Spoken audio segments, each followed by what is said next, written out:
डंडौत बंदन अनक बार। सर्व कला समरथ डोलन ते राखो प्रभु। नानक दे कर हाथ सतगुर आयो शरण तुहारी। मिलै सुख नाम हर शोभा चिंता लाहे हमारी। अबर न सूझै दूजी ठाहर हार परयो तो द्वारी। लेखा छोड़ अलेखा छूटह हम निर्गुण लेहो उबारी। सदबख सिंध सदा मेहरबाना सबना दे आधारी।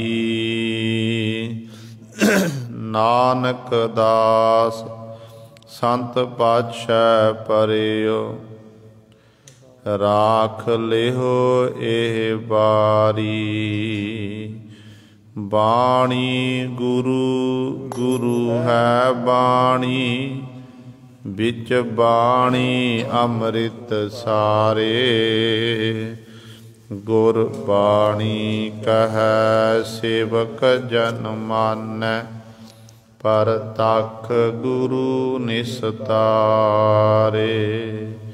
सो कहो टल गुर सेवियै अहनिस सहज सुभाए। दर्शन परसै गुरु कै जन्म मरण दुख जाए। होवै सिफत खसामदी नूर अरसोह कुरसोह झटिया। तुद डिठे सच्चे पातशाह मल जन्म जन्म दी। सज्जन सच्चा पातशाह सिर साहांदै साहो। जिस पास बैठिया सोहिया सबना दा बेसाहो। सतनाम श्री वाहिगुरु साहिब जी। सलोक दखणे महला पंजवा। नानक कचड़िया स्यों तोड़ ढूंढ सज्जन संत पक्किया। ओए जिवंदे विछड़ह ओए मोया न जाही छोड़। नानक कचड़िया स्यों तोड़ ढूंढ सज्जन संत पक्किया। ओए जिवंदे विछड़ह ओए मोया न जाही छोड़। महला पंजवा। नानक बिजलियाँ चमकन घुरन घटा अत कालियाँ। बरसन मेघ अपार नानक संगम पिरी सुहंदिया। महला पंजवा। जल थल नीर भरे, शीतल भवन चुलार दे। सेजड़िया सोए अन्न, हीरे लाल जड़ंदिया। सुभार कपड़ भोग, नानक पिरी बिहूणी ततिया। पौड़ी। कारण करतै जो किया, सोई है करना। जे सो धावै प्राणिया, पावह धुर लहना। बिन कर्मा किछु न लभई, जे फिरह सब धरना। गुर मिल भो गोबिंद का, भै डर दूर करना। भै ते बैराग उपजै, हर खोजत फिरना। खोजत खोजत सहज उपजया, फिर जन्म न मरना। हियाए कमाए त्याया, पाया साध सरना। बोहित नानक दयो गुर, जिस हर चढ़ाए तिस भौजल तरना। हियाए कमाए त्याया, पाया साध सरना। बोहित नानक दयो गुर, जिस हर चढ़ाए तिस भौजल तरना। वाहिगुरु जी का खालसा, वाहिगुरु जी की फतेह। जुगो जुग अटल, चबर छतर तख दे मालक। बाणी के बोहित जाहरा जहूर, हाजरा हजूर। राजान राज भानान भान, देवान देव। उपमा महान, समर्थ गुरु। सर्ब सांझी बालता दा उपदेश देने वाले सतगुरु। धन धन साहिब श्री गुरु ग्रंथ साहिब, सच्चे सतगुरु जी की पावन पवित्र निੱਘੀ गोद अंदर जुड़ बैठे गुरु रूप गुरु सवारे सतसंगी जनों। आपां सारे ही वडभागे हाँ, जो दशमेश पिता गुरु कलगीधर सतगुरु अमृत के दाते सर्वंस दानी सहबे कमाल धन धन साहिब श्री गुरु गोबिंद सिंह महाराज जी की चरण छो धरती, महान पवित्र अस्थान गुरुद्वारा मंजी साहिब आलमगीर विखे अमृत बेले तो हाजरियां भर के सत संगत करके सतगुरु महाराज जी दियां खुशियां प्राप्त कर रहे हो। ਸਾਹਿਬਾਂ ਦੇ ਪਾਵਨ ਦਰਬਾਰ ਦੇ ਵਿੱਚ ਅੰਮ੍ਰਿਤ ਵੇਲੇ ਤੋਂ ਸਜੇ ਹੋਏ ਦੀਵਾਨਾਂ ਵਿੱਚ ਆਪ ਜੀ ਨੇ ਹੁਣੇ ਹੀ ਸਤਿਕਾਰਯੋਗ ਗੁਰੂ ਘਰ ਦੇ ਕੀਰਤਨੀਆਂ ਪਾਸੋਂ ਸ਼੍ਰੀ ਆਸਾ ਜੀ ਕੀ ਵਾਰ ਦੇ ਕੀਰਤਨ ਸ਼ਰਵਣ ਕੀਤੇ ਹਨ। ਸਵਾਓ ਗੁਰੂ ਸਵਾਰਿਓ, ਸਮਾਂ ਹੈ ਜੋ ਚੱਲ ਰਹੀ ਲੜੀਵਾਰ ਗੁਰਬਾਣੀ ਦੀ ਕਥਾ ਮਾਰੂ ਰਾਗ ਦੇ ਵਿੱਚੋਂ ਦੱਖਣੇ ਦੀ ਵਾਰ ਦੀ ਆਪ ਸੰਗਤਾਂ ਵਿਚਾਰ ਸ਼ਰਵਣ ਕਰਦੀਆਂ ਆ ਰਹੀਆਂ ਹਨ। ਕੱਲ ਵਾਲੀ ਵਿਚਾਰ ਦੇ ਵਿੱਚ ਆਪ ਜੀ ਨੇ 21ਵੇਂ ਸ਼ਲੋਕ ਦੀ ਵਿਚਾਰ ਸ਼ਰਵਣ ਕੀਤੀ ਸੀ। ਅੱਜ ਸਤਿਗੁਰੂ ਮਹਾਰਾਜ ਸਾਡੇ ਉੱਤੇ ਬਖਸ਼ਿਸ਼ ਕਰ ਰਹੇ ਹਨ। 22ਵੇਂ ਸ਼ਲੋਕ ਦੁਆਰਾ ਸਾਨੂੰ ਪਾਵਨ ਉਪਦੇਸ਼ ਬਖਸ਼ਿਸ਼ ਕਰ ਰਹੇ ਹਨ।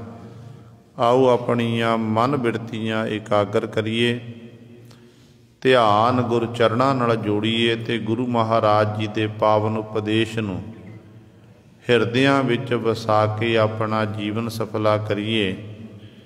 ਕਰੋ ਸਾਰੇ ਆਪਣੀ ਰਸਨਾ ਪਵਿੱਤਰ ਤੇ ਉਚਾਰਨ ਕਰੋ ਜੀ ਸਤਨਾਮ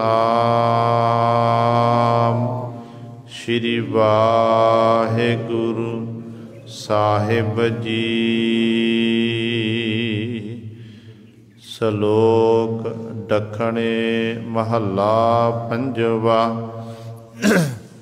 ਨਾਨਕ ਕੱਚੜਿਆ ਸਿਉ ਤੋੜ,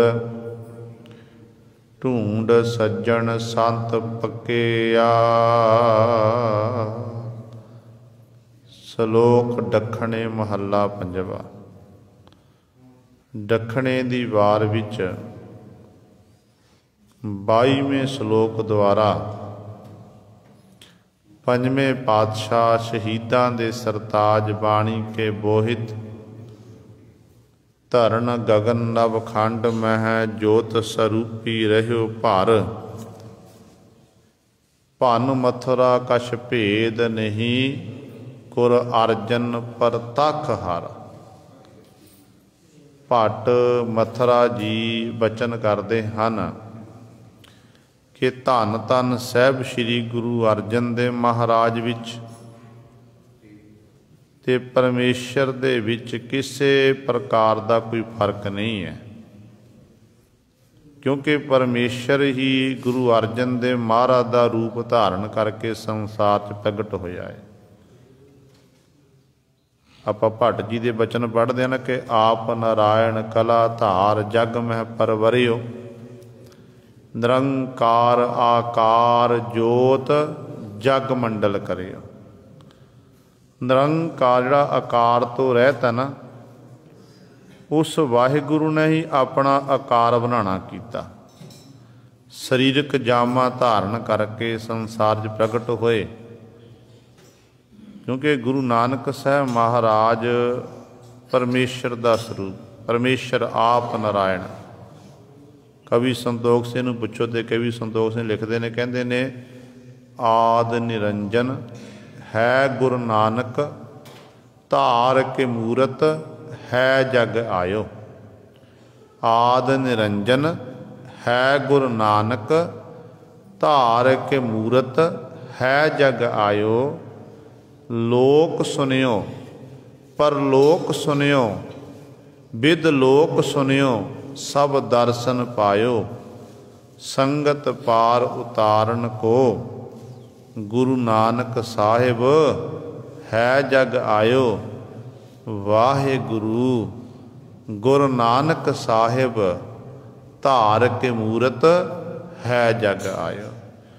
ਕਿ ਉਹ ਵਾਹਿਗੁਰੂ ਗੁਰੂ ਨਾਨਕ ਸਾਹਿਬ ਮਹਾਰਾਜ ਦਾ ਰੂਪ ਧਾਰਨ ਕਰਕੇ ਸੰਸਾਰ ਵਿੱਚ ਪ੍ਰਗਟ ਹੋਏ ਤੇ ਉਸੇ ਹੀ ਗੁਰੂ ਨਾਨਕ ਸਾਹਿਬ ਮਹਾਰਾਜ ਦੇ ਪੰਜਵੇਂ ਸਰੂਪ ਧੰਨ ਧੰਨ ਸਾਹਿਬ ਸ੍ਰੀ ਗੁਰੂ ਅਰਜਨ ਦੇਵ ਮਹਾਰਾਜ, ਜੋ ਅੱਜ ਦੇ ਪਾਵਨ ਸ਼ਲੋਕ ਦੁਆਰਾ ਸਾਨੂੰ ਪਾਵਨ ਉਪਦੇਸ਼ ਬਖਸ਼ਿਸ਼ ਕਰ ਰਹੇ ਹਨ।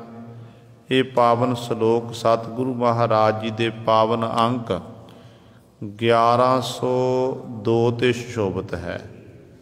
ਤੇ ਆਰੰਭਤਾ ਵਿੱਚ ਸਤਿਗੁਰੂ ਮਹਾਰਾਜ ਨੇ ਇਹ ਬਚਨ ਕੀਤੇ।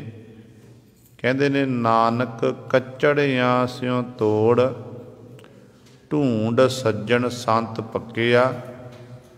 ਓਏ ਜੀਵੰਦੇ ਵਿਛੜ ਹੈ, ਓਏ ਮੁਆ ਨਾ ਜਾਹੀ ਛੋੜ। ਇੱਥੇ ਸਤਿਗੁਰੂ ਮਹਾਰਾਜ ਸਾਨੂੰ ਇਹ ਉਪਦੇਸ਼ ਦਿੰਦੇ ਨੇ ਕਿ ਜਿਹੜੇ ਕੱਚੇ ਪਿੱਲੇ ਨੇ, ਜਿਹੜੇ ਕੁਰਾਹੇ ਪਏ ਹੋਏ ਹਨ, ਜਿਨ੍ਹਾਂ ਨੇ ਗੁਰੂ ਸਵਾਰਿਓ ਕਦੇ ਵੀ ਗੁਰੂ ਦੀ ਸਿੱਖਿਆ ਅਨੁਸਾਰ ਆਪਣੇ ਜੀਵਨ ਨੂੰ ਬਤੀਤ ਨਹੀਂ ਕੀਤਾ। ਤੇ ਸਤਿਗੁਰੂ ਕਹਿੰਦੇ ਜਿਹੜੇ ਮਾਇਆ ਦੇ ਵਧੇ ਹੋਏ, ਮਾਇਆ ਦੇ ਵਿੱਚ ਹੀ ਗਲਤਾਨ ਹਨ, ਮਾਇਆ ਕਰਕੇ ਮਿੱਤਰ ਸੱਜਣ ਬਣਾਉਂਦੇ ਨੇ, ਦੋਸਤ ਮਿੱਤਰ ਰਿਸ਼ਤੇਦਾਰੀ ਕੱਢਦੇ ਨੇ, ਪਰ ਜਦੋਂ ਮਾਇਆ ਚਲੀ ਜਾਂਦੀ ਹੈ, ਮਾਇਆ ਖਤਮ ਹੋ ਜਾਂਦੀ ਹੈ, ਫਿਰ ਇਹੀ ਲੋਕ ਜਿਹੜੇ ਨੇ ਇਹ ਸਾਥ ਛੱਡ ਦਿੰਦੇ ਨੇ। ਕਹਿੰਦੇ ਇਸ ਤਰ੍ਹਾਂ ਨਹੀਂ, ਜਿਹੜੇ ਪਰਮੇਸ਼ਰ ਦੇ ਪਿਆਰੇ ਹਨ, ਤੂੰ ਉਹਨਾਂ ਸੱਜਣ ਜਿਹੜੇ ਸੱਚੇ ਸੰਤ ਹਨ, ਗੁਰਮੁਖ ਹਨ, ਜਿਹੜੇ ਇਸ ਲੋਕ ਦੇ ਵਿੱਚ ਵੀ ਤੇ ਪਰਲੋਕ ਵਿੱਚ ਹੀ ਸਹਾਇਤਾ ਕਰਨ ਵਾਲੇ ਹਨ, ਤੇ ਸਤਿਗੁਰੂ ਕਹਿੰਦੇ ਇਹੋ ਜਿਹੀ ਮਿੱਤਰਤਾ ਬਣਾਉਣਾ ਕਰ। ਨਾਨਕ ਕੱਚੜਿਆਂ ਸਿਉ ਤੋੜ। ਆਨੰਦ ਸਾਹਿਬ ਦੀ ਪਾਵਨ ਬਾਣੀ ਪੜ੍ਹਦੇ ਹਾਂ ਤੇ ਸਤਿਗੁਰੂ ਮਹਾਰਾਜ ਬਚਨ ਕਰਦੇ ਹਾਂ ਕਿ ਸਤਿਗੁਰੂ ਬਿਨਾ ਹੋਰ ਕੱਚੀ ਹੈ ਬਾਣੀ, ਬਾਣੀ ਤਾਂ ਕੱਚੀ ਸਤਿਗੁਰੂ ਬਾਝੋ ਹੋਰ ਕੱਚੀ ਬਾਣੀ। ਕਹਦੇ ਕੱਚੇ ਸੁਣਦੇ ਕੱਚੇ, ਕੱਚੀ ਆਖ ਬਖਾਣੀ। ਹਰ ਹਰ ਨਿਤ ਕਰਹਿ ਰਸਨਾ, ਕਹਿਆ ਕਛੂ ਨਾ ਜਾਣੀ। ਜਿਹੜੇ ਇਹੋ ਜਿਹੇ ਲੋਕ ਨੇ ਨਾ, ਉਹ ਕਹਿੰਦੇ ਵੀ ਕੱਚੇ ਹਨ, ਸੁਣਦੇ ਵੀ ਕੱਚੇ ਹਨ, ਤੇ ਮੁੱਖੋਂ ਜੋ ਉਹਨਾਂ ਨੂੰ ਆਖਣਾ ਕੱਚ ਪਿੱਲ ਹੀ ਬੋਲਣਾ ਹੈ, ਜਿਹਦਾ ਗੁਰੂ ਸਵਾਰਿਓ ਦੁਨੀਆ ਦੇ ਲੋਕਾਂ ਉੱਤੇ ਕੋਈ ਅਸਰ ਨਹੀਂ ਹੁੰਦਾ ਹੈ। ਜਿਹੜੇ ਪ੍ਰਭੂ ਦੇ ਪਿਆਰੇ ਹਨ, ਉਹ ਜਦੋਂ ਆਪਣੀ ਰਸਨਾ ਤੋਂ ਕੋਈ ਬਚਨ ਕਰਦੇ ਹਨ, ਉਹਨਾਂ ਬਚਨਾਂ ਦਾ ਐਡਾ ਵੱਡਾ ਅਸਰ ਹੁੰਦਾ ਕਿ ਜਿਹੜੇ ਪ੍ਰਭੂ ਦੇ ਪਿਆਰਿਆਂ ਦਾ ਬਚਨ ਸੁਣ ਲੈਂਦੇ ਨੇ, ਫਿਰ ਉਹਨਾਂ ਦਾ ਜੀਵਨ ਜਿਹੜਾ ਹੈ ਉਹ ਸਫਲਾ ਹੋ ਜਾਂਦਾ ਹੈ। ਜਿਹੜੇ ਕੱਚੇ ਲੋਕ, ਜਿਹੜੇ ਕੱਚੇ ਨੇ, ਜਿਨ੍ਹਾਂ ਨੂੰ ਸਤਿਗੁਰੂ ਦੀ ਬਾਣੀ ਕੱਚੀ ਵਧੀਆ ਨਹੀਂ ਲੱਗਦੀ ਹੈ, ਜਿਨ੍ਹਾਂ ਨੂੰ ਸਤ ਸੰਗਤ ਚੰਗੀ ਨਹੀਂ ਲੱਗਦੀ ਹੈ, ਨਾ ਉਹਨਾਂ ਨੇ ਆਪਣੀ ਰਸਨਾ ਦੇ ਰਾਹੀਂ ਕਦੇ ਵਾਹਿਗੁਰੂ ਆਖਣਾ ਕੀਤਾ, ਹਰ ਸਮੇਂ ਉਹ ਕਾਰਜ ਕੀਤੇ ਜਿਹੜੇ ਕਾਰਜ ਕਰਨ ਤੋਂ ਸਾਡੇ ਗੁਰੂ ਸਾਹਿਬਾਨ ਨੇ ਸਾਨੂੰ ਰੋਕਿਆ ਹੋਇਆ ਹੈ। ਜੇ ਆਪਾਂ ਪੰਜਾਬ ਦੀ ਧਰਤੀ ਦੀ ਗੱਲ ਕਰੀਏ, ਪੰਜਾਬ ਦੀ ਧਰਤੀ ਉੱਤੇ ਬਹੁਤ ਸਾਰੇ ਇਹੋ ਜਿਹੇ ਕੱਚੇ ਪਿੱਲੇ ਹਨ, ਜਿਹੜੇ ਆਪਣੇ ਆਪ ਨੂੰ ਗੁਰੂ ਕਹਾਉਂਦੇ ਹਨ, ਤੇ ਗੁਰੂ ਗ੍ਰੰਥ ਸਾਹਿਬ ਮਹਾਰਾਜ ਦੇ ਬਰੋਬਰ ਵੀ ਆਪਣਾ ਆਸਣ ਲਾਉਣ ਦੀ ਕੋਸ਼ਿਸ਼ ਕਰਦੇ ਨੇ, ਪਰ ਗੁਰੂ ਵਾਲਾ ਗੁਣ ਇੱਕ ਵੀ ਨਹੀਂ ਹੈ। ਕੋਈ ਕਹਿੰਦਾ ਤੁਹਾਨੂੰ ਅਸੀਂ ਕੰਨ 'ਚ ਮੰਤਰ ਦੇਵਾਂਗੇ, ਇਹ ਮੰਤਰ ਤੋਂ ਦੇ ਰਹੇ ਹਾਂ, ਪਰ ਗੱਲ ਇਹ ਹੈ ਇਹ ਮੰਤਰ ਕਿ ਦੱਸਣਾ ਨਹੀਂ ਹੈ। ਜੇ ਮੰਤਰ ਦੱਸ ਦਿੱਤਾ ਤੁਹਾਡੀ ਜ਼ਬਾਨ ਸੜ ਜਾਵੇਗੀ। ਇਹੋ ਜਿਹੇ ਲੋਕਾਂ ਦੀ ਹਾਲਤ ਪਤਾ ਕੈਸੀ ਹੁੰਦੀ ਹੈ। ਇਹ ਆਪਣੇ ਚੇਲੇ ਪਾਲਕਿਆਂ ਨੂੰ ਆਖਦੇ ਨੇ, ਕਹਿੰਦੇ ਕੰਨਾ ਬਾਟੂ ਕੁਰਲੂ ਕੂ, ਤੂੰ ਮੇਰਾ ਚੇਲਾ ਤੇ ਮੈਂ ਤੇਰਾ ਗੁਰੂ। ਕੰਨ ਵਿੱਚ ਫੂਕ ਮਾਰਦੇ ਨੇ, ਕਹਿੰਦੇ ਬਸ ਇਹ ਗੱਲ ਯਾਦ ਰੱਖਣੀ, ਮੈਂ ਤੇਰਾ ਗੁਰੂ ਹਾਂ ਤੇ ਤੂੰ ਮੇਰਾ ਚੇਲਾ ਹੈ। ਜਿਹੜਾ ਇਹ ਮੰਤਰ ਹੈ, ਇਹ ਮੰਤਰ ਕਿਸ ਨੂੰ ਦੇਣਾ ਨਹੀਂ ਹੈ। ਅਸਲ ਦੇ ਵਿੱਚ ਗੁਰੂ ਸਵਾਰਿਓ ਇਹ ਲੋਕ ਕੀ ਕਰਦੇ ਨੇ, ਗੁਰਬਾਣੀ ਦਾ ਸਹਾਰਾ ਲੈਂਦੇ ਨੇ, ਗੁਰਬਾਣੀ ਦਾ ਪ੍ਰਚਾਰ ਕਰਕੇ ਤੇ ਪੂਜਾ ਆਪਣੀ ਮੱਥਾ ਆਪਣੇ ਆਪ ਨੂੰ ਟਿਕਾਉਂਦੇ ਨੇ। ਸਾਡੇ ਗੁਰੂ ਦਾ ਸਾਨੂੰ ਹੁਕਮ ਹੈ ਕਿ ਗੁਰੂ ਸਾਹਿਬਾਨ ਜੀ ਕਹਿੰਦੇ ਕਿ ਭਾਈ ਕੇਵਲ ਤੇ ਕੇਵਲ ਸਿੱਖ ਦਾ ਜਿਹੜਾ ਸੀਸ ਹੈ ਉਹ ਗੁਰੂ ਗ੍ਰੰਥ ਸਾਹਿਬ ਮਹਾਰਾਜ ਦੇ ਅੱਗੇ ਝੁਕਣਾ ਚਾਹੀਦਾ ਹੈ। ਸਿੱਖ ਨੇ ਕਿਸੇ ਵੀ ਦੇਹ ਧਾਰੀ ਨੂੰ ਮੱਥਾ ਨਹੀਂ ਟੇਕਣਾ। ਸਿੱਖ ਇੱਕ ਨਿਰੰਕਾਰ ਦਾ ਉਪਾਸਕ ਹੈ, ਸ਼ਬਦ ਦਾ ਉਪਾਸਕ ਹੈ, ਤੇ ਇਹੋ ਜਿਹੜੇ ਦੰਭੀ ਪਖੰਡੀ ਹਨ, ਇਹਨਾਂ ਨੂੰ ਗੁਰੂ ਕੀ ਸੰਗਤ ਚੰਗੀ ਨਹੀਂ ਲੱਗਦੀ ਹੈ। ਭਾਈ ਸਾਹਿਬ ਭਾਈ ਗੁਰਦਾਸ ਜੀ ਦੇ ਬਚਨ ਕਹਿੰਦੇ ਨੇ, ਬਗਲੇ ਦੀ ਉਦਾਹਰਣ ਦੇ ਕੇ ਸਮਝਾਉਂਦੇ ਨੇ। ਕਹਿੰਦੇ ਮਾਨਸਰ ਪਰ ਜੋ ਬਿਠਾਈਐ ਲੈ ਜਾਏ ਬੱਗ, ਮੁਕਤਾ ਅਮੋਲ ਤਜ ਮੀਨ ਬੀਨ ਖਾਤ ਹੈ। ਭਾਈ ਗੁਰਦਾਸ ਜੀ ਕਹਿੰਦੇ ਨੇ, ਕਿਉਂਕਿ ਇਹ ਇੱਕ ਮਨੋਤ ਮੰਨੀ ਗਈ ਹੈ ਕਿ ਮਾਨਸਰ ਸਰੋਵਰ ਉੱਤੇ ਹੰਸ ਰਹਿੰਦੇ ਨੇ, ਹੰਸਾਂ ਦੀ ਜਿਹੜੀ ਖੁਰਾਕ ਹੈ ਮੋਤੀ, ਉੱਥੇ ਉਹਨਾਂ ਦਾ ਭੋਜਨ ਹੈ ਮੋਤੀ, ਜਿਹੜਾ ਨੂੰ ਖਾਣ ਲਈ ਮਿਲਦੇ ਹਨ, ਜਿਸ ਕਰਕੇ ਉਹਨਾਂ ਦੀ ਭੁੱਖ ਮਿਟਦੀ ਹੈ। ਭਾਈ ਗੁਰਦਾਸ ਜੀ ਕਹਿੰਦੇ ਦੇਖੋ, ਬਗਲੇ ਦਾ ਰੰਗ ਵੀ ਚਿੱਟਾ, ਹੰਸ ਦਾ ਰੰਗ ਵੀ ਚਿੱਟਾ, ਦੋਨਾਂ ਦੀਆਂ ਸ਼ਕਲਾਂ ਸੂਰਤਾਂ ਆਪਸ ਮਿਲਦੀਆਂ ਹਨ, ਸਰੀਰ ਮਿਲਦੇ ਨੇ, ਪਰ ਦੋਨਾਂ ਦੇ ਸੁਭਾਅ ਵਿੱਚ ਫਰਕ ਹੈ। ਹੰਸ ਮੋਤੀ ਚੁਗਦੇ ਨੇ, ਗੁਣਾਂ ਵਿੱਚ ਫਰਕ ਹੈ। ਬਗਲਾ ਜਿਹੜਾ ਹੈ ਉਹ ਡੱਡੂ ਮੱਛੀਆਂ ਇਤਿਆਦਿ ਖਾਂਦਾ ਹੈ। ਭਾਈ ਗੁਰਦਾਸ ਜੀ ਕਹਿੰਦੇ ਜੇ ਮੰਨ ਲਿਆ ਜਾਵੇ, ਮਨ ਸਮੂਹ ਬਗਲਿਆਂ ਦਾ ਬਾਗ ਇਕੱਤਰ ਕੀਤਾ ਜਾਵੇ, ਉਹਨਾਂ ਨੂੰ ਆਖਿਆ ਜਾਵੇ ਕਿ ਭਾਈ ਚਲੋ ਤੁਸੀਂ ਮਾਨ ਸਰੋਵਰ 'ਤੇ ਕੇ ਬੈਠੋ, ਮਾਨ ਸਰੋਵਰ ਉੱਤੇ ਤੁਹਾਨੂੰ ਭੋਜਨ ਮਿਲੇ, ਉੱਥੇ ਮੋਤੀ ਨੇ, ਤੁਹਾਨੂੰ ਮੋਤੀ ਮਿਲਣਗੇ, ਤੁਹਾਡੀ ਖੁਰਾਕ ਉੱਥੋਂ ਤੁਹਾਨੂੰ ਮਿਲੇਗੀ। ਕਹਿੰਦੇ ਬਗਲਿਆਂ ਦਾ ਬੱਗ ਆ ਕੇ ਬੈਠ ਗਿਆ, ਬਗਲਿਆਂ ਦਾ ਬੱਗ ਬੈਠਿਆ। ਫਿਰ ਹੋਇਆ ਕੀ? ਕਹਿੰਦੇ ਮਾਨਸੁਰ ਪੁਰਜ ਬਿਠਾਈਐ ਲੈ ਜਾਏ ਬੱਗ, ਮੁਕਤਾ ਅਮੋਲ ਤਜ ਮੀਨ ਬੀਨ ਖਾਤ ਹੈ। ਬਗਲਿਆਂ ਨੇ ਮਾਨ ਸਰੋਵਰ ਉੱਤੇ ਜਾ ਕੇ ਵੀ ਡੱਡੂਆਂ ਤੇ ਮੱਛੀਆਂ ਹੀ ਖਾਣੀਆਂ ਨੇ, ਕਿਉਂਕਿ ਉਹਦਾ ਸੁਭਾਅ ਬਗਲੇ ਦਾ ਕੰਮ ਹੈ, ਬਗਲੇ ਦੀ ਖੁਰਾਕ ਆ। ਫਿਰ ਅਗਲੀ ਉਦਾਹਰਨ ਦਿੰਦੇ ਨੇ, ਕਹਿੰਦੇ ਨੇ ਮਾਨਸਰ ਪਰ ਬਿਠਾਈ ਜਾ ਬੱਗ, ਮੁਕਤਾ ਅਮੋਲ ਤਜ ਮੀਨ ਬੀਨ ਖਾਤ ਹੈ। ਅਸਥਨ ਪਾਨ ਕਰਵੇ ਕੋ ਜੋ ਲਗਾਈਐ ਜੋਂਕ, ਪੀਅਤ ਨ ਪੈ ਲਹੂ ਅਚਹ ਅਗਾਤ ਹੈ। ਅਸਥਨ ਕਹਿੰਦੇ ਨੇ ਮੱਝ ਦਾ ਥਣ, ਮੱਝ ਦੇ ਥਣ ਉੱਤੇ ਕਹਿੰਦੇ ਜੋਗ ਨੂੰ ਲਾ ਦਈਏ ਕਿ ਜੋਂਕ ਤੂੰ ਅੱਜ ਤੋਂ ਬਾਅਦ ਲਹੂ ਨਹੀਂ ਪੀਣਾ, ਤੂੰ ਦੁੱਧ ਪੀਣਾ ਹੈ।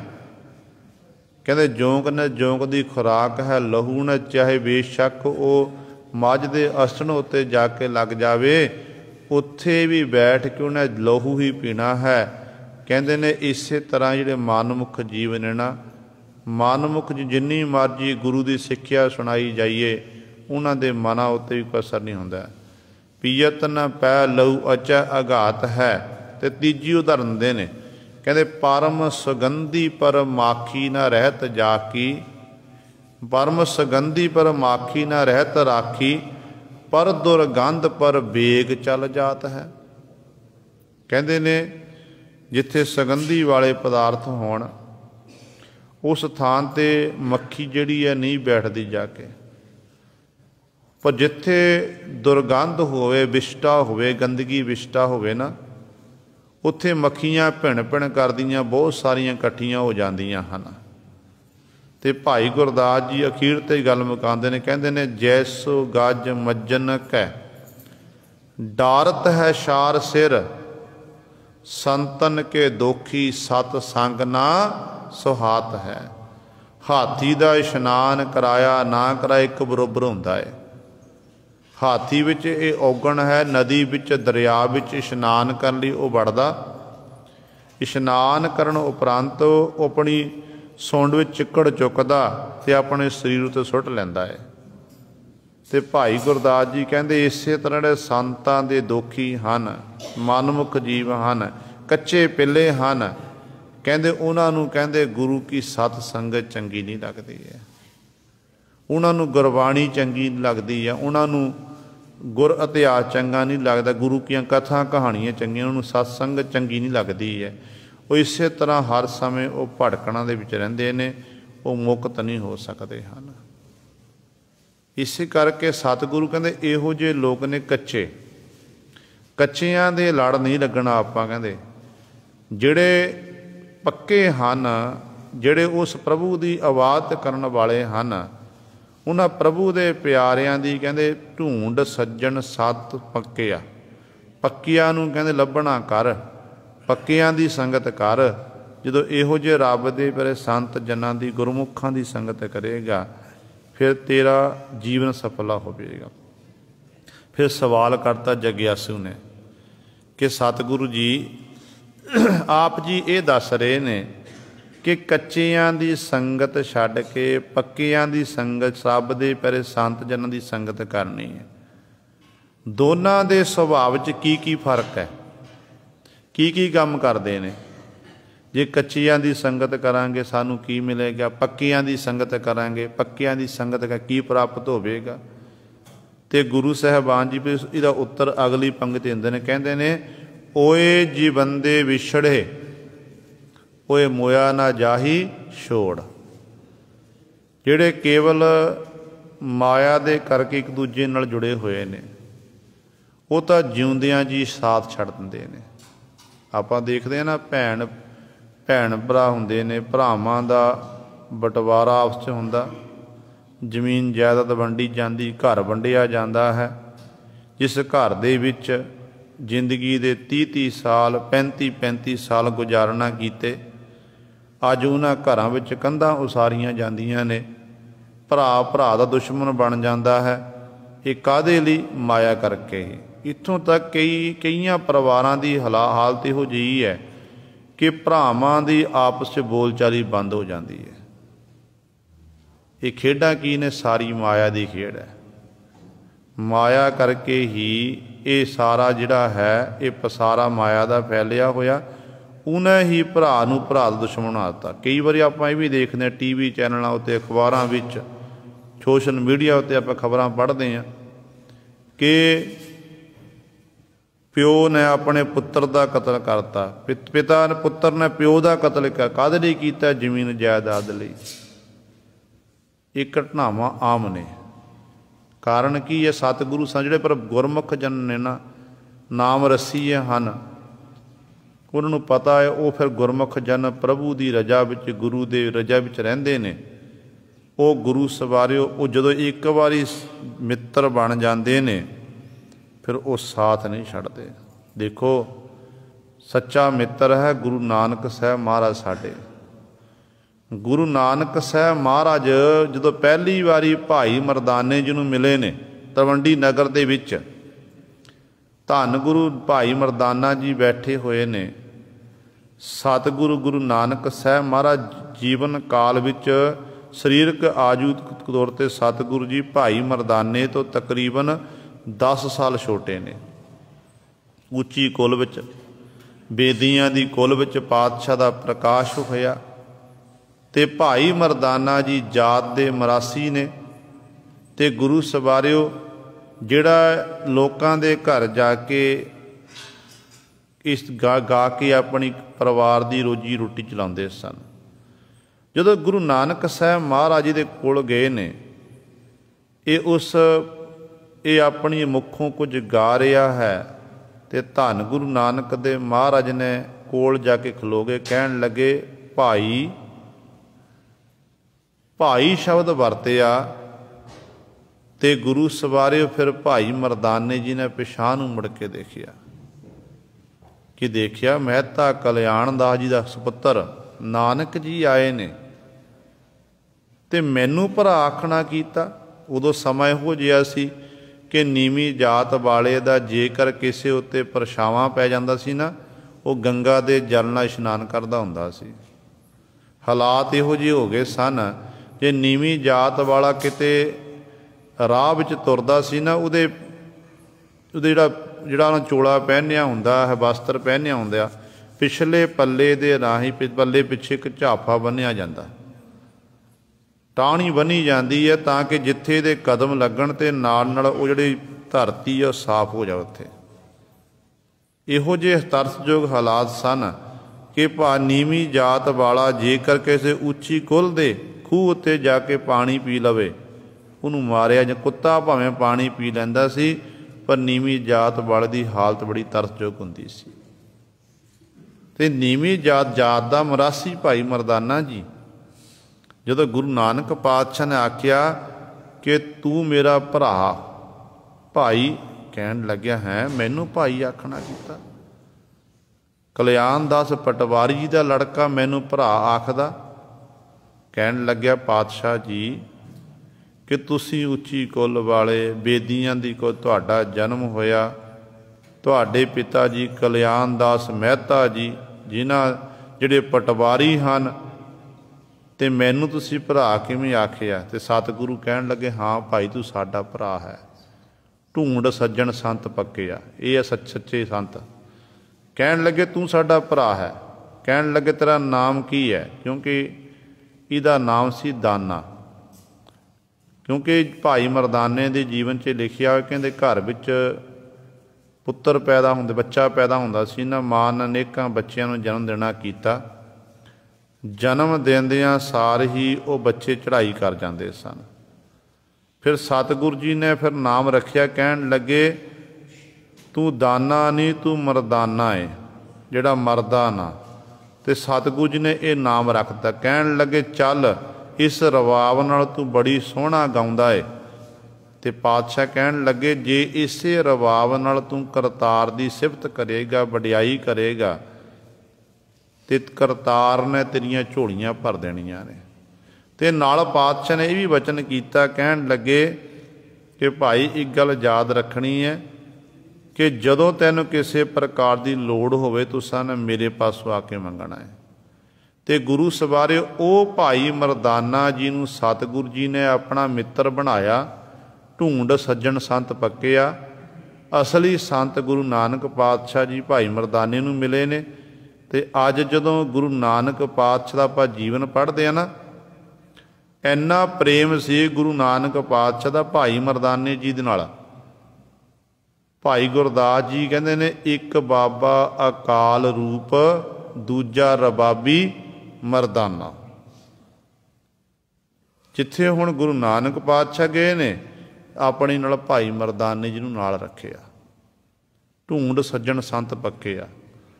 ਫਿਰ ਆਪਾਂ ਇੱਕ ਗੁਰੂ ਨਾਨਕ ਪਾਤਸ਼ਾਹ ਜੀਵਨ ਦੀ ਗਾਥਾ ਹੁੰਦੀ ਹੈ। ਕਹਿੰਦੇ ਨੇ ਭਾਈ ਮਰਦਾਨਾ ਜੀ ਆਪਣੇ ਘਰ 'ਚ ਪਰਿਵਾਰ 'ਚ ਬੈਠੇ ਹੋਏ ਨੇ।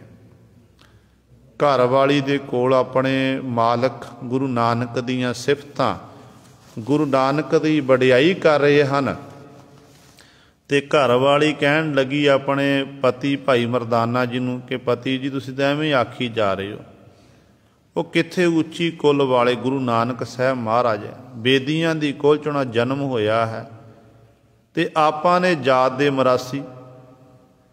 ਤੁਸੀਂ ਕਹਿੰਦੇ ਮੇਰੇ ਗੁਰੂ ਨਾਨਕ ਪਾਤਸ਼ਾਹ ਮੇਰੇ ਗੁਰੂ ਹਨ, ਮਿੱਤਰ ਹਨ, ਸਭ ਕੁਝ ਹਨ। ਪਰ ਗੱਲ ਇਹ ਹੈ ਕਿ ਕਦੇ ਇਹ ਹੋਇਆ ਕਿ ਤੁਹਾਡਾ ਗੁਰੂ ਗੁਰੂ ਨਾਨਕ ਸਾਹਿਬ ਮਹਾਰਾਜ ਸਾਡੇ ਘਰ ਆ ਕੇ ਨਾ ਪ੍ਰਸ਼ਾਦਾ ਛਕਿਆ ਹੋਵੇ? ਕਹਿਣ ਨੂੰ ਤਾਂ ਕੁਝ ਹੋਰ ਹੁੰਦਾ, ਪਰ ਗੱਲ ਤਾਂ ਕਮਾਣ ਦੀ ਹੁੰਦੀ ਹੈ। ਅਤੇ ਭਾਈ ਮਰਦਾਨਾ ਜੀ ਕਹਿਣ ਲੱਗੇ ਮੈਂ ਆਪਣੇ ਗੁਰੂ ਨੂੰ ਕਦੇ ਸੱਦਾ ਨਹੀਂ ਦੇਣਾ ਕੀਤਾ ਕਿ ਸਤਿਗੁਰੂ ਜੀ ਮੇਰੇ ਘਰ ਆਵੋ, ਪ੍ਰਸ਼ਾਦਾ ਪਾਣੀ ਛਕੋ। ਅਤੇ ਪਾਤਸ਼ਾਹ ਕਹਿਣ ਲੱਗੇ ਭਾਈ ਮੈਂ ਕਦੇ ਸੋਚਣਾ ਨਹੀਂ ਕੀਤਾ।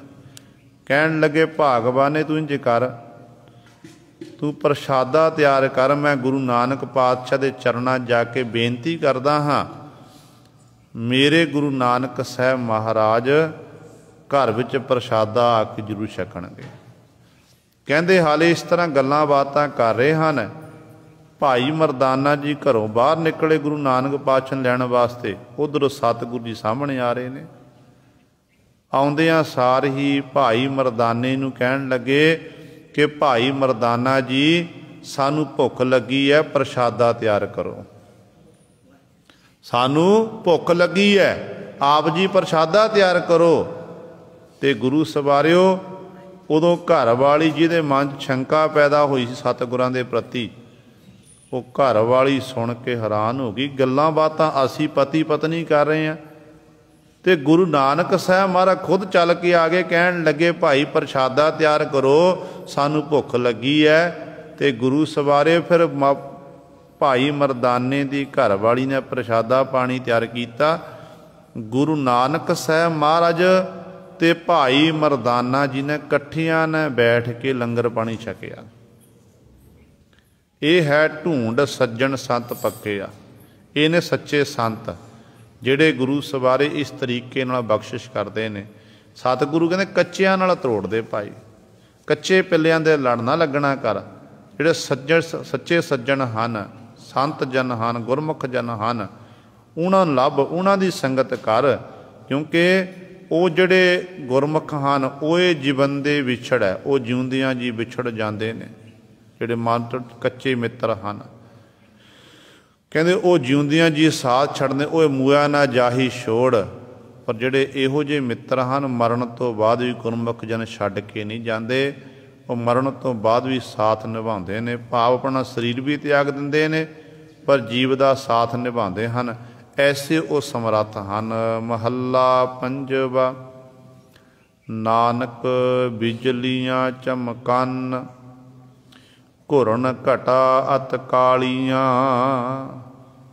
ਬਰਸਨ ਮੇਘ ਅਪਾਰ ਨਾਨਕ ਸੰਗਮ ਪਿਰੀ ਸੁਹੰਦੀਆ। ਮਹੱਲਾ ਪੰਜਵਾ। ਪੰਜਵੇਂ ਪਾਤਸ਼ਾਹ ਮਹਾਰਾਜ ਕਿਰਪਾ ਕਰ ਰਹੇ ਹਨ। ਨਾਨਕ ਬਿਜਲੀਆਂ ਚਮਕਨ ਘੁਰਨ ਘਟਾ ਅਤ ਕਾਲੀਆਂ। ਜਦੋਂ ਆਕਾਸ਼ ਦੇ ਵਿੱਚ ਕਾਲੀ ਘਟਾ ਛਾਉਂਦੀ ਹੈ, ਬੱਦਲ ਘੁਰ ਘੁਰ ਕਰਦੇ ਨੇ, ਤੇ ਉਦੋਂ ਹੁੰਦਾ ਕੀ ਹੈ? ਨਾਨਕ ਬਿਜਲੀਆਂ ਚਮਕਨ। ਤੇ ਪਾਤਸ਼ਾਹ ਕਹਿੰਦੇ ਫਿਰ ਇਸ ਤਰੀਕੇ ਦੇ ਨਾਲ ਆਕਾਸ਼ ਵਿੱਚ ਬਿਜਲੀ ਲਿਸ਼ਕਦੀ ਹੈ, ਬਿਜਲੀ ਚਮਕਦੀ ਹੈ।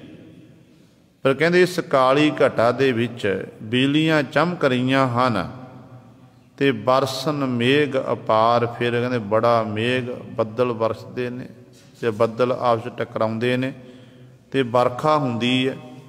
ਤੇ ਉਸ ਸਮੇਂ ਫਿਰ ਕੀ ਹੁੰਦਾ? ਨਾਨਕ ਸੰਗਮ ਪਿਰੀ ਸੁਹੰਦੀਆਂ। ਕਹਿੰਦੇ ਉਹ ਇਸਤਰੀਆਂ ਫਿਰ ਸੋਭਨੀਕ ਹੁੰਦੀਆਂ ਨੇ ਜਿਨ੍ਹਾਂ ਨੂੰ ਇਸ ਕਾਲੀਆਂ ਘਟਾਂ ਦੇ ਵਿੱਚ ਬੱਦਲਾਂ ਦੇ ਵਿੱਚ ਆਪਣੇ ਪਤੀ ਪਰਮੇਸ਼ਰ ਦਾ ਪਿਆਰ ਪ੍ਰਾਪਤ ਹੋ ਜਾਵੇ। ਜਿਹਦਾ ਪਤੀ ਪਰਮੇਸ਼ਰ ਨਾਲ ਮਿਲਾਪ ਹੀ ਨਹੀਂ ਹੋਇਆ, ਪਤੀ ਨਾਲ ਜਿਹਦਾ ਸੰਗ ਹੀ ਨਹੀਂ ਹੋਇਆ, ਉਹਨੂੰ ਗੁਰੂ ਸਵਾਰੇ ਪਰ ਦੱਸੋ ਕਿੱਥੋਂ ਉਹ ਕਰਨ ਜਿਹੜੀਆਂ ਕਾਲੀਆਂ ਘਟਾਂ ਚੰਗੀਆਂ ਲੱਗਣਗੀਆਂ। ਜਿਹਦਾ ਪਤੀ ਕੋਲ ਹੈ, ਜਿਹਦਾ ਪਰਮੇਸ਼ਰ ਕੋਲ ਹੈ, ਅਸਲ ਵਿੱਚ ਉਸ ਜੀਵ ਇਸਤਰੀ ਨੂੰ ਹੀ ਫਿਰ ਜਿਹੜੀਆਂ ਕਾਲੀਆਂ ਘਟਾਂ ਨੇ ਇਹ ਚੰਗੀਆਂ ਲੱਗਦੀਆਂ ਹਨ। ਤੇ ਗੁਰੂ ਪਾਤਸ਼ਾਹ ਜੀ ਅਗਲੀ ਪੰਕਤੀ 'ਚ ਬਖਸ਼ਿਸ਼ ਕਰ ਰਹੇ ਹਨ। ਮਹੱਲਾ ਪੰਜਵਾ। ਜਲ ਥਲ ਨੀਰ ਭਰੇ ਸੀਤਨ ਭਵਨ ਝੁਲਾਰ ਦੇ। ਹੁਣ ਜਦੋਂ ਆਕਾਸ਼ 'ਚ ਬੱਦਲ ਆਏ, ਬਿਜਲੀਆਂ ਚਮਕ ਰਹੀਆਂ ਹਨ ਤੇ ਬੜੀ ਮੂੰਹ ਦੇ ਮੁਹਾਰ ਜਿਹੜਾ ਇਹ ਮੀਂਹ ਬੜੀ ਤੇਜ਼ੀ ਨਾਲ ਸ਼ੁਰੂਆਤ ਹੋ ਗਈ, ਤੇਜ਼ੀ ਦੀ ਵਰਖਾ ਹੋਣ ਦੇ ਰਾਹੀਂ ਫਿਰ ਕੀ ਹੋਇਆ? ਕਹਿੰਦੇ ਜਲ ਥਲ ਨੀਰ ਭਰੇ। ਜਲ ਥਲ ਇਤਿਆਦਿਕ ਨੀਰ ਪਾਣੀ ਨਾਲ ਭਰ ਕੇ ਜਿੰਨੇ ਵੀ ਟੋਏ ਟਿੱਬੇ ਹਨ, ਜਿਹੜੇ ਨੀਵੇਂ ਥਲ ਹਨ, ਛੱਪੜ ਇਤਿਆਦਿਕ ਹਨ, ਉਹ ਸਾਰੇ ਪਾਣੀ ਨਾਲ ਭਰ ਕੇ ਪਾਣੀ ਨਾਲ ਨਕਾ ਨਕ ਭਰੇ ਹੋਏ ਹਨ। ਫਿਰ ਸੀਤਲ ਭਵਨ ਝੁਲਾਰ ਤੇ ਜਦੋਂ ਹਵਾ ਚੱਲਦੀ ਨਾ, ਹਵਾ ਪਹਿਲਾਂ ਵੀ ਚੱਲਦੀ ਹੈ ਤੇ ਹਵਾ ਹੁਣ ਚੱਲਦੀ ਹੈ, ਉਹ ਹਵਾ ਚੱਲਣ ਦੇ ਰਾਹੀਂ ਫਿਰ ਠੰਡੀ ਠੰਡੀ ਸੀਤ ਹਵਾ ਉਹ ਬੜੀ ਸੋਹਣੀ ਲੱਗਦੀ ਹੈ। ਤੇ ਸਤਿਗੁਰੂ ਕਹਿੰਦੇ ਇਸੇ ਤਰ੍ਹਾਂ ਹੀ ਕਹਿੰਦੇ ਸੇਜੜੀਆਂ ਸੋਇਨ। ਕਹਿੰਦੇ ਜੀ ਇਸੇ ਤਰੀਕੇ ਨਾਲ ਜਿਨ੍ਹਾਂ ਦਾ ਹਿਰਦਾ ਨਾਮ ਜਲ ਨਾਲ ਨੱਕਾ ਨੱਕ ਭਰ ਜਾਂਦਾ ਨਾ, ਜਿਨ੍ਹਾਂ ਦੇ ਹਿਰਦੇ ਅੰਦਰ ਪ੍ਰਮਾਤਮਾ ਦਾ ਨਾਮ ਸਮਾ ਜਾਂਦਾ, ਨਾਮ ਰੂਪੀ ਜਲ ਹਿਰਦੇ ਟਿਕ ਜਾਂਦਾ ਹੈ। ਕਹਿੰਦੇ ਫਿਰ ਉਹ ਜਿਹੜੀਆਂ ਜੀਵ ਇਸਤਰੀਆਂ ਹਨ ਉਹਨਾਂ ਦੀ ਅਵਸਥਾ ਵੀ ਇਹੋ ਜਿਹੀ ਬਣ ਜਾਂਦੀ ਹੈ ਜਿਵੇਂ ਠੰਡੀ ਠੰਡੀ ਸੀਤ ਹਵਾ ਚੱਲਦੀ ਹੈ, ਹਵਾ ਬੜੀ ਸੋਹਣੀ ਲੱਗਦੀ ਹੈ। ਇਸੇ ਤਰੀਕੇ ਦੇ ਨਾਲ ਉਹਨਾਂ ਦੇ ਸ਼ੀਤਲ ਸੁਭਾਅ ਉਹਨਾਂ ਦਾ ਬਣ ਜਾਂਦਾ ਹੈ। ਜਦੋਂ ਆਪਣੇ ਮੁੱਖੋਂ ਉਹ ਬੋਲ ਬੋਲਦੇ ਨੇ, ਇਹੋ ਜਿਹੇ ਸ਼ੀਤਲ ਬੋਲ ਬੋਲਦੇ ਨੇ ਜਿਨ੍ਹਾਂ ਨੂੰ ਬੋਲਣ ਸੁਣਨ ਵਾਲੇ ਸਾਰੇ ਕਾਇਲ ਹੋ ਜਾਂਦੇ ਹਨ। ਉਹ ਕਿਸੇ ਦਾ ਬੁਰਾ ਨਹੀਂ ਸੋਚਦੇ, ਕਿਸੇ ਦਾ ਮਾੜਾ ਨਹੀਂ ਕਰਦੇ, ਸਾਰਿਆਂ ਦਾ ਭਲਾ ਮਨਾਉਂਦੇ ਹਨ ਜਿਨ੍ਹਾਂ ਦੇ ਹਿਰਦੇ ਅੰਦਰ ਵਾਹਿਗੁਰੂ ਦਾ ਨਾਮ ਵਸਿਆ ਹੋਇਆ ਹੈ। ਤੇ ਪਾਤਸ਼ਾਹ ਜੀ ਅਗਲੀ ਪੰਕਤੀ ਬਚਨ ਕਰਦੇ ਹਨ। ਇਹ ਤਾਂ ਉਹ ਹੋ ਗਈਆਂ ਜੀਵ ਇਸਤਰੀ ਜਿਨ੍ਹਾਂ ਦੇ ਹਿਰਦੇ ਅੰਦਰ ਨਾਮ ਵਸਿਆ। ਤੇ ਪਰ ਨਾਲ ਹੀ ਪਾਤਸ਼ਾਹ ਕਹਿੰਦੇ ਨੇ ਸੇਜੜੀਆਂ ਸੋਇਨ ਹੀਰੇ ਲਾਲ ਜੜੰਦੀਆਂ। ਸੇਜੜੀਆਂ ਸੋਇਨ ਕਹਿੰਦੇ ਜਿਸ ਸੇਜਾ ਉੱਤੇ ਪਲੰਘ ਉੱਤੇ ਵਿਸ਼ਰਾਮ ਕਰਨਾ, ਸੋਹਣੀ ਸੇਜਾ ਵਿਛੀ ਹੋਈ ਹੈ, ਸੋਨੇ ਦੀ ਸੇਜਾ, ਉਸ ਪਲੰਘ ਦੇ ਵਿੱਚ ਪਾਵਿਆਂ ਦੇ ਵਿੱਚ ਹੀਰੇ ਲਾਲ ਇਤਿਆਦਿਕ ਇਹ ਜੜਤ ਕੀਤੇ ਹੋਏ ਹਨ। ਐਨੀ ਸੋਹਣੀ ਸੇਜਾ ਵਿਛੀ ਹੋਵੇ ਤੇ उस सेजा दे उत्ते जीव इस्त्री अपने पति दी अडीक कर रही है। पर सतगुरु जी कहते ने सो भार कपड़ भोग नानक पिरी बिहूणी तत्तिया। ते सतगुरु जी कहते इन्नी सुंदर सोने की सेजा होवे उहदे उत्ते अतर इत्यादक दा छिड़का कीता फुल्लां दी फुੱਲ विछाए होण ते इस तरह अपने पति दी अडीक कर रही जीव इस्त्री पति परमेश्वर दी। कहते सारे श्रृंगार कीते ने। सो भार जिहड़ा सुभर है जिहड़ा जदों लड़की दी शादी हुंदी है लड़की शादी वेले फिर ये जिहड़ा पहरावा पहनदी है पहरावा पहनदी है सतगुरु कहते वो पहरावा पहन के सुहाग वाला पहरावा पहन के जीव इस्त्री कहते उस सेजा उत्ते बैठी हुई ते अपने पति दी अडीक कर रही है ते मेरा पति मेरे नाल आवे ते मैं अपने पति नाल मिलाप करा। पर पातशाह कहते ने नानक पिरी बिहूणी तत्तियां। उधर कहते घुरन कटा अत कालियां ने ठंडी ठंडी सीत हवा चल रही है पर जो पति परमेश्वर नाल मिलाप नहीं होया कहते इहदे लई कहते वो सीत हवा भी तत्ती जापदी है क्योंकि ये विछोड़े दे दुख विच रो रही है कुरला रही है इहदा अपने पति नाल मिलाप नहीं होया। इसे तरह ही सतगुरु सानू समझाउंदे ने। कहण दा पातशाह दा की है कि धर्म दे निमित्त आपां अनेकां प्रकार दे कर्म करते हैं। जिवें इस्त्री दे 16 प्रकार दे श्रृंगार ने ना श्रृंगार करदी इस्त्री अपने पति नूं खुश करन वास्ते ते सतगुरु कहंदे इसे तरह ही जीव इस्त्री ने श्रृंगार कर लिया कियो श्रृंगार मिलन कै ताई हर ना मिले जग जीवन गुसाई हार मेरा पेरहो हार की बोहरिया राम बड्डो मैं तन कलोहरिया। कहते श्रृंगार कीते इस्त्री ने अपने पति के मिलाप लई पति की खुशी लैण दे लई पर कहते हरी पति परमेश्वर मिलिया ही नहीं।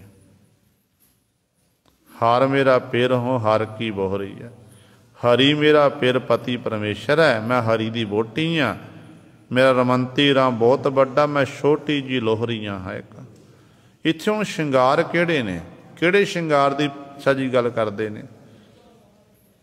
ये है श्रृंगार जप करना तप करना संयम रखने धर्म दे निमित्त जिन्ने भी कर्म करने ये सारे जीव दे श्रृंगार ने। जे कीता होया जप परमात्मा नूं भा गया परमात्मा दी प्रसन्नता मिल गई ते मानो फिर वो जप प्रवान है। तप साधना विच बैठ गया उस मालक दे गुणां दा गहन कर रहा ते मालक को तप साधना तो खुश हो के मालक प्रभु ने आके दीदार बख्श दिते फिर वो तप प्रवान है। विकारां वल्लों संयम रखना विकारां विच मन डोलदा फिर उन्होंने वापस मुड़ के लैके आना। विकारां वल्लों मन रुक गया ते गुरु सवारियो उदों ये सोचो कि हुण के ये संयम रखिया होया प्रवान है वो प्रवान है। तो जदों इस तरीके दे नाल आपां ये कर्म जदों ये कीते हुए कर्म जदों परमात्मा नूं भा जावे चंगे लगण जिहड़े कर्मां नूं करन दे राहीं सानूं रब चेते आवे गुरु चेते आवे फिर वो साडा कीता होया जिहड़ा कर्म है वो पखंड नहीं है। पखंड वो है गुरु ਸਾਹਿਬ जदों सानूं आपां एक पासे धर्म दे निमित्त कर्म भी कर रहे हैं तो दूजे पासे आपां जिहड़े आ धर्म तो उल्ट भी कर्म कर रहे हैं। लोकां नूं दिखावे मात्र तां आपां धर्मी कमांदे हैं ते अंदरों कुछ होर आ। हालात साडी इहो जी हो गई है बहुत धर्मी लोकां दी कि चिट्टे रंग दे वस्त्र पहन लैणे अपने आप नूं संत महात्मा कहाना माफ़ करना। ये गुरबाणी विचों गुरु ग्रंथ साहिब महाराज कह मैं नहीं कह रहा जिस सतगुर की बाणी की विचार आपां श्रवण कर रहे हैं ना ਉਹੀ ਬਾਣੀ ਸਾਨੂੰ ਇਹਦਾ ਉਪਦੇਸ਼ ਦੇ ਰਹੀ ਹੈ। ਕਹਿੰਦੇ ਨੇ ਇੱਕ ਮਹਾਂਪੁਰਖਾਂ ਨੇ ਬਗਲੇ ਦੀ ਤੇ ਇੱਕ ਗਾਥਾ ਸੁਣਾਈ ਹੈ। ਕਹਿੰਦੇ ਨੇ ਇੱਕ ਸਮੇਂ ਬਗਲਾ ਕਹਿੰਦੇ ਨੇ ਦਰਿਆ ਦੇ ਕਿਨਾਰੇ 'ਤੇ ਜਾ ਕੇ ਬੈਠ ਗਿਆ। ਨਿਤਾਪਤੀ ਉਹ ਮੱਛੀਆਂ ਨੂੰ ਪਕੜਦਾ ਅਤੇ ਆਪਣੀ ਭੋਜਨ ਖਾ ਕੇ ਅਤੇ ਉੱਥੋਂ ਉਡਾਰੀ ਮਾਰ ਕੇ ਚਲਿਆ ਜਾਂਦਾ। ਇਹ ਸਾਰੀਆਂ ਮੱਛੀਆਂ ਬੜੀਆਂ ਦੁਖੀ, ਕਹਿਣ ਲੱਗੇ ਕਿ ਇਸ ਤਰੀਕੇ ਦੇ ਨਾਲ ਤਾਂ ਨਿਤਾਪਤੀ ਸਾਨੂੰ ਇਹ ਮਾਰਦਾ, ਖਤਮ ਹੁੰਦੀਆਂ, ਆਪਾਂ ਆਪਣਾ ਬਚਾਅ ਕਰੀਏ। ਅਤੇ ਬਗਲਾ ਬੜਾ ਛਲੀਆ ਸੀ। ਬਗਲਾ ਕਹਿਣ ਲੱਗਿਆ ਮੱਛੀਆਂ ਨੂੰ ਕਿ ਤੁਸੀਂ ਇੱਥੇ ਇਸ ਦਰਿਆ ਵਿੱਚ ਰਹਿੰਦੇ ਹੋ, ਇਸ ਨਦੀ ਵਿੱਚ ਰਹਿੰਦੇ ਹੋ, ਮੈਂ ਤੁਹਾਨੂੰ ਮਾਨ ਸਰੋਵਰ 'ਤੇ ਲੈ ਕੇ ਜਾਵਾਂਗਾ। ਬਗਲਾ ਕਹਿਣ ਲੱਗਿਆ ਕਿ ਮਾਨ ਸਰੋਵਰ 'ਤੇ ਲੈ ਕੇ ਜਾਵਾਂਗਾ। ਅਤੇ ਮੱਛੀਆਂ ਕਹਿਣ ਲੱਗਿਆ ਮਾਨ ਸਰੋਵਰ ਕਿੱਡਾ ਕੁ ਵੱਡਾ? ਕਹਿਣ ਲੱਗਿਆ ਬਹੁਤ ਵੱਡਾ ਮਾਨ ਸਰੋਵਰ। ਉਸ ਮਾਨ ਸਰੋਵਰ 'ਚ ਮੋਤੀ ਨੇ ਮੁਕਤਾਹਲ ਹਨ, ਉੱਥੇ ਤੁਸੀਂ ਰਹੋਗੇ, ਤੁਹਾਡੀ ਜ਼ਿੰਦਗੀ ਹੋਰ ਵਧੇਗੀ, ਤੁਹਾਨੂੰ ਵਧੀਆ ਖੁਰਾਕ ਮਿਲੇਗੀ, ਉੱਥੋਂ ਦਾ ਜਲ ਬੜਾ ਸਵੱਛ ਹੈ। ਪਰ ਕਹਿਣ ਲੱਗੇ ਮੇਰੀ ਸ਼ਰਤ ਹੈ, ਮੈਂ ਇੱਕ ਇੱਕ ਕਰਕੇ ਨਿਤਾ ਪ੍ਰਤੀ ਲੈ ਕੇ ਜਾਵਾਂਗਾ। ਵੱਡੀ ਮੱਛੀ ਨਾਲ ਇਹ ਮੀਟਿੰਗ ਹੋਈ, ਇੱਕ ਇੱਕ ਕਰਕੇ ਲੈ ਕੇ ਜਾਵਾਂਗਾ। ਹੁਣ ਭੋਲੇ ਭਾ ਕਹਿੰਦੇ ਨੇ ਉਹਨੇ ਆਪਣਾ ਸਾਰਾ, ਇੱਕ ਵੱਡੀ ਮੱਛੀ ਜਿਹੜੀ ਸੀ, ਰਾਣੀ ਸੀ ਉਸ ਦਰਿਆ ਦੇ 'ਚ ਰਹਿਣ ਵਾਲੀ, ਉਹਨੇ ਇਕੱਲੀ ਇਕੱਲੀ ਮੱਛੀ ਨਿਤਾ ਪ੍ਰਤੀ ਨੂੰ ਦੇਣੀ। ਬਗਲੇ ਨੇ ਥੋੜ੍ਹੀ ਦੂਰੀ 'ਤੇ ਜਾਣਾ, ਇੱਕ ਦਰੱਖਤ ਉੱਤੇ ਬੈਠਣਾ ਅਤੇ ਮੱਛੀ ਨੂੰ ਨੋਚ ਕੇ ਖਾ ਲੈਣਾ ਅਤੇ ਉਹਦੇ ਜਿੰਨੇ ਵੀ ਸਾਰਾ ਵਾਪਸ ਆ ਜਾਣਾ। ਅਤੇ ਇਸ ਤਰ੍ਹਾਂ ਹੀ ਨਿਤਾ ਪ੍ਰਤੀ ਚੱਲਦਾ ਰਿਹਾ। ਕਹਿੰਦੇ ਇੱਕ ਦਿਨ ਇਹੋ ਜਿਹਾ ਸਮਾਂ ਆ ਗਿਆ ਕਿ ਜਿਹੜੀਆਂ ਉਸ ਦਰਿਆ ਦੀਆਂ ਸਾਰੀਆਂ ਮੱਛੀਆਂ ਖਤਮ ਹੋ ਗਈਆਂ। ਅੱਜ ਰਾਣੀ ਦੀ ਵਾਰੀ ਆ ਗਈ। ਜਦੋਂ ਉਹਨੂੰ ਲੈ ਕੇ ਜਾ ਰਹੇ ਆ, ਉਸੇ ਦਰੱਖਤ ਉੱਤੇ ਜਾ ਕੇ ਬੈਠੇ ਆ। ਕਹਿਣ ਲੱਗੀ ਤੂੰ ਮੈਨੂੰ ਮਾਨ ਸਰੋਵਰ 'ਤੇ ਲਿਜਾਣਾ ਕਰ। ਕਹਿਣ ਲੱਗ ਕਿਹੜਾ ਮਾਨ ਸਰੋਵਰ? ਕਹਿਣ ਲੱਗਾ ਮੈਂ ਤਾਂ ਸੌਖਾ ਤਰੀਕਾ ਵਰਤਿਆ ਕਿ ਮੈਂ ਨਿਤਾਪਤੀ ਸਮਾਧੀ ਲਾ ਕੇ ਬੈਠਦਾ ਕਿ ਜਦੋਂ ਤੁਸੀਂ ਬਾਹਰ ਨਿਕਲੇ ਮੈਂ ਤੁਹਾਨੂੰ ਛਾਲ ਮਾਰ ਕੇ ਦਬੋਚਦਾ ਹਾਂ, ਅਤੇ ਸੌਖਾ ਤਰੀਕਾ ਮਿਲਿਆ। ਅੱਜ ਤੁਸੀਂ ਮੇਰੇ ਜਾਲ 'ਚ ਫਸ ਗਏ। ਦੇਖ ਮਾਨ ਸਰੋਵਰ ਹੀ ਥੱਲੇ ਨੂੰ ਨਿਗਾਹ ਮਾਰਨਾ ਕਰ। ਜਿੱਥੇ ਦੇਖਿਆ ਕਿ ਥੱਲੇ ਬਾਕੀ ਜਿੰਨੀਆਂ ਮੱਛੀਆਂ ਖਾਣਾ ਕੀਤੀਆਂ ਸਨ, ਉਹਨਾਂ ਦੇ ਉੱਥੇ ਜਿਹੜੀਆਂ ਹੱਡੀਆਂ ਸਨ, ਕੰਡੇ ਇਤਿਆਦਿਕ ਸਨ, ਉਹਨਾਂ ਦੇ ਢੇਰ ਲੱਗੇ ਹੋਏ ਨੇ। ਕਹਿਣ ਲੱਗੇ ਇਹੀ ਤੁਹਾਡੇ ਲਈ ਮਾਨ ਸਰੋਵਰ ਹੈ, ਹੁਣ ਤੇਰੀ ਵਾਰੀ ਹੈ। ਅਤੇ ਗੁਰੂ ਸਵਾਰਿਓ, ਕਹਿਣ ਦਾ ਭਾਵ ਹੈ ਕਈ ਵਾਰੀ ਧਰਮੀ ਲੋਕ ਆਪਣੇ ਧਰਮ ਦਾ ਲਿਬਾਸ ਪਹਿਨਦੇ ਨੇ ਅਤੇ ਕਹਿ ਦਿੰਦੇ ਨੇ ਕਿ ਆਓ ਤੁਹਾਨੂੰ ਅਸੀਂ ਸੱਚਖੰਡ ਦੇ ਦਰਸ਼ਨ ਕਰਾਈਏ, ਆਓ ਤੁਹਾਨੂੰ ਆਪਾਂ ਨਿਰੰਕਾਰ ਦੇ ਦਰ 'ਤੇ ਲੈ ਕੇ ਜਾਈਏ, ਆਓ ਤੁਹਾਡੀਆਂ ਗੁਰੂ ਨਾਲ ਸਿੱਧੀਆਂ ਗੱਲਾਂ ਬਾਤਾਂ ਕਰਾਈਏ। ਪਰ ਕਈ ਵਾਰੀ ਇਹੋ ਜਿਹੇ ਲੋਕ ਗੁੰਮਰਾਹ ਕੌਣ ਹੁੰਦੇ ਨੇ ਕਿ ਕਈ ਵਾਰੀ ਆਪਾਂ ਦੇਖਦੇ ਹਾਂ ਉਹਨਾਂ ਸਾਡੀਆਂ ਬੱਚੀਆਂ, ਸਾਡੀਆਂ ਮਾਵਾਂ ਭੈਣਾਂ, ਉਹਨਾਂ ਦੀ ਪੱਤ ਇੱਜ਼ਤ ਵੀ ਖਤਰੇ ਵਿੱਚ ਆ ਜਾਂਦੀ ਹੈ। ਇਸ ਕਰਕੇ ਸਾਡੇ ਲਈ ਸਮਰੱਥ ਗੁਰੂ ਗ੍ਰੰਥ ਸਾਹਿਬ ਮਹਾਰਾਜ ਹਨ। ਗੁਰੂ ਗ੍ਰੰਥ ਸਾਹਿਬ ਮਹਾਰਾਜ ਤੋਂ ਵੱਡਾ ਕੋਈ ਨਹੀਂ ਹੈ। ਜਿਹੜਾ ਜੀਵ ਤੁਹਾਨੂੰ ਗੁਰੂ ਗ੍ਰੰਥ ਸਾਹਿਬ ਮਹਾਰਾਜ ਦੇ ਲੜ ਲਾਉਂਦਾ, ਸਤਿਗੁਰ ਦੀਆਂ ਕਥਾ ਕਹਾਣੀਆਂ ਸੁਣਾਉਂਦਾ, ਕੀਰਤਨ ਕਰਦਾ, ਜਾਂ ਜਿਹੜਾ ਗੁਰੂ ਦੀ ਗੱਲ ਕਰਦਾ ਹੈ, ਉਹਦਾ ਸਤਿਕਾਰ ਕਰੋ। ਸਤਿਕਾਰ ਕਰਨਾ ਸਾਡੇ ਗੁਰੂ ਨੇ ਸਿਖਾਇਆ ਸਾਨੂੰ। ਗੁਰਸਿੱਖ ਨੇ ਗੁਰਸਿੱਖ ਦਾ ਸਤਿਕਾਰ ਕਰਨਾ ਹੈ। ਪਰ ਜਦੋਂ ਸੀਸ ਝੁਕਾਉਣ ਦੀ ਵਾਰੀ ਆਵੇ ਨਾ, ਅਤੇ ਸੀਸ ਗੁਰੂ ਗ੍ਰੰਥ ਸਾਹਿਬ ਨੂੰ ਝੁਕਾਉਣਾ ਹੈ। ਗੁਰੂ ਤੋਂ ਵੱਡਾ ਕੋਈ ਨਹੀਂ ਹੈ। ਇਸ ਕਰਕੇ ਭਰਮ ਜਾਲ ਵਿੱਚ ਨਹੀਂ ਫਸਣਾ ਆਪਾਂ। ਸਾਨੂੰ ਸਤਿਗੁਰੂ ਨੇ ਭਰਮ 'ਚੋਂ ਕੱਢਿਆ ਹੋਇਆ ਅਤੇ ਆਪਾਂ ਫੇਰ ਭਰਮਾਂ ਵਿੱਚ ਜਾ ਕੇ ਫਸਦੇ ਫਿਰਦੇ ਹਾਂ। ਆਪਾਂ ਸਾਵਧਾਨ ਹੋਈਏ। ਕਿਉਂਕਿ ਜਿੰਨੇ ਵੀ ਇਹ ਦੇਹਧਾਰੀ ਇਤਿਆਦਿਕ ਨੇ ਨਾ, ਇਹਨਾਂ ਨੇ ਦੁਕਾਨਾਂ ਆਪਣੀਆਂ ਚਲਾਈਆਂ ਹੋਈਆਂ ਨੇ ਅਤੇ ਸਹਾਰਾ ਗੁਰਬਾਣੀ ਦਾ ਲੈ ਰਹੇ ਨੇ। ਦੇਖੋ ਜਿਵੇਂ ਆਪਾਂ ਕਹਿ ਦਈਏ, ਚੋਰ ਕਿਹਨੂੰ ਆਖਿਆ ਜਾਂਦਾ?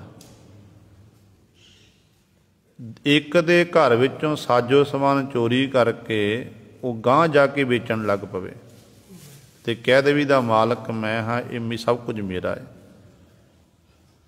ਉਹਨੂੰ ਚੋਰ ਆਖਿਆ ਜਾਂਦਾ ਹੈ। ਇਹ ਲੋਕ ਕੀ ਕਰਦੇ ਨੇ? ਜਦੋਂ ਸੰਗਤਾਂ ਨੂੰ ਗੁੰਮਰਾਹ ਕੁੰਨ ਕਰਨ ਵਾਸਤੇ ਗੁਰਾਂ ਦੀ ਬਾਣੀ ਦਾ ਸਹਾਰਾ ਲੈਣਾ, ਗੁਰਬਾਣੀ ਦੀਆਂ ਪੰਕਤੀਆਂ ਪੜ੍ਹ ਕੇ ਉਹਦੇ ਅਰਥ ਕਰਦੇ ਨੇ, ਕੀਰਤਨ ਕਰ ਦੇਣਾ। ਪਰ ਜੋ ਮੱਥਾ ਟਿਕਾਉਣ ਦੀ ਵਾਰੀ ਆਣੀ ਹੈ ਤੇ ਮੱਥਾ ਗੁਰੂ ਸਰੇ ਗੁਰੂ ਗ੍ਰੰਥ ਸਾਹਿਬ ਨੂੰ ਟੇਕਣਾ ਤੇ ਕਹਿ ਦੇਣਾ ਕਿ ਅਸੀਂ ਗੁਰੂ ਹਾਂ, ਸਾਨੂੰ ਮੱਥਾ ਟੇਕਣਾ ਕਰੋ। ਹੱਦ ਹੋ ਗਈ। ਬਾਣ ਸਹਾਰਾ ਬਾਣੀ ਦਾ ਲੋਕਾਂ ਨੂੰ ਆਪਣੇ ਮਗਰ ਲਾਉਣ ਲਈ ਇਹ ਵਧੀਆ ਭਰਮ ਜਲ ਪਾਇਆ ਹੋਇਆ। ਜਦੋਂ ਪੂਜਾ ਕਰਨ ਦੀ ਵਾਰੀ ਆਉਂਦੀ ਹੈ ਤੇ ਪੂਜਾ ਫਿਰ ਆਪਣੀ ਕਰਾ ਰਿਹਾ ਹੈ। ਕਿੱਥੋਂ ਦੀ ਸਿਆਣਪ ਹੈ? ਹੁਣ ਆਪਾਂ ਇਹ ਸਾਵਧਾਨ ਹੋਣਾ, ਜਿਹੜੇ ਗੁਰਸਿੱਖ ਸੁਚੇਤ ਨੇ ਉਹਨਾਂ ਨੂੰ ਪਤਾ ਹੈ। ਦੇਖੋ ਇਹ ਹੁਣ ਤੋਂ ਨਹੀਂ, ਗੁਰੂ ਕਾਲ ਤੋਂ ਚੱਲਿਆ ਆ ਰਿਹਾ ਹੈ। ਜਦੋਂ 7ਵੇਂ ਪਾਤਸ਼ਾਹ ਮਹਾਰਾਜ ਨੂੰ 6ਵੇਂ ਪਾਤਸ਼ਾਹ ਜੀ ਨੇ ਗੁਰਗੱਦੀ ਦੇਣੀ ਸੀ ਤੇ ਗੁਰਗੱਦੀ ਵੇਲੇ ਗੁਰੂ ਸਵਾਰਿਓ ਹਾਲੇ ਗੁਰਤਾ ਗੱਦੀ ਦਾ ਐਲਾਨ ਕਰਨਾ ਕੀਰਤਪੁਰ ਸਾਹਿਬ ਦੀ ਧਰਤੀ ਤੇ ਬਹੁਤ ਸਾਰੀਆਂ ਸੰਗਤਾਂ ਇਕੱਤਰ ਹੋਈਆਂ। ਪਾਤਸ਼ਾਹ ਨੇ ਹੁਕਮਨਾਮੇ ਭੇਜੇ ਸਨ, ਕਾਬਲ ਕੰਧਾਰ ਤੋਂ, ਬਲਖ ਬੁਖਾਰੇ ਤੋਂ ਇਤਿਆਦਿਕ ਦੂਰੋਂ ਦੁਰਾਡੋ ਸੰਗਤਾਂ ਚੱਲ ਕੇ ਆਈਆਂ ਸਨ। ਕੀਰਤਪੁਰ ਸਾਹਿਬ ਦੀ ਧਰਤੀ ਤੇ ਆਲੇ ਦੁਆਲੇ ਸ਼ਮਿਆਨੇ ਲੱਗੇ ਨੇ, ਤੰਬੂ ਲੱਗੇ ਹੋਏ ਨੇ। ਸੰਗਤਾਂ ਉਡੀਕ ਕਰ ਰਹੀਆਂ ਹਨ ਕਿ ਗੁਰੂ ਨੇ ਸਾਨੂੰ ਕੀ ਹੁਕਮ ਕਰਨਾ ਹੈ।